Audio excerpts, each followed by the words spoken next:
दोस्तों नमस्कार। अरावली पर्वत अभी खबरों में है, बहुत कुछ आप लोग सुन रहे होंगे। सत्ता पक्ष ने भी अभी अपना स्टेटमेंट जारी किया। भूपेंद्र यादव जो पर्यावरण मंत्री हैं, उन्होंने कहा कि 90% तक अरावली पर्वत रेंज जो कि 800 किलोमीटर तक है, 4 राज्यों से होकर गुजरता है, गुजरात, हरियाणा, राजस्थान और दिल्ली।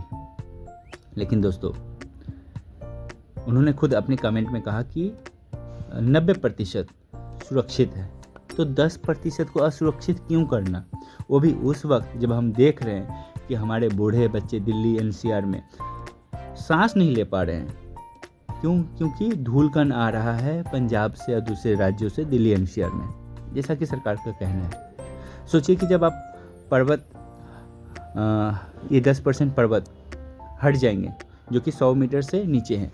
अब सोचिए कि धूलकण की ऊंचाई कितनी होती है।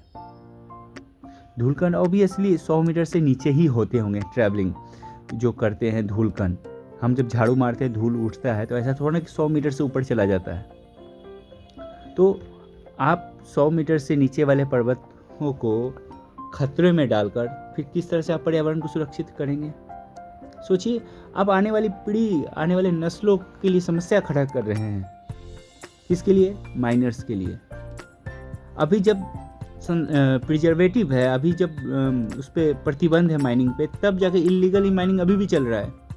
मैं रिपोर्ट्स देख रहा हूँ टीवी पर, ग्राउंड रिपोर्ट्स।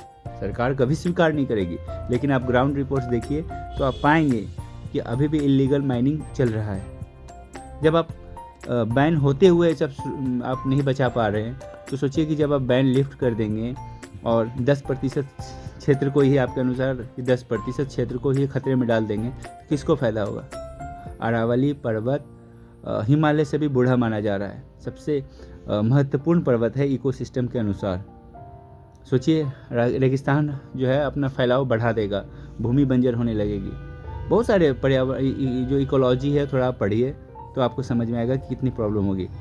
बहुत ऐतिहासिक इसलिए भी है कि मथुरा के गोवर्धन पर्वत तक और राष्ट्रपति जहाँ निवास है, उस सारे क्षेत्र जो है अरावली रेंज में ही आते हैं।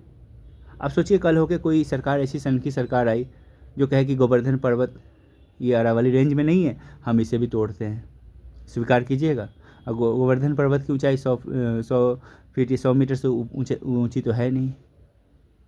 तो ये सब मसले हैं। मुझे लगता है आज की पीढ़ी को बोलना चाहिए। सरकार कभी कभी रास्ता भटकती भी है। आप आंख बंद करके अपने नेताजी पर भरोसा नहीं कर सकते हैं, भले ही सरकार दावा जो भी करे। Thank you.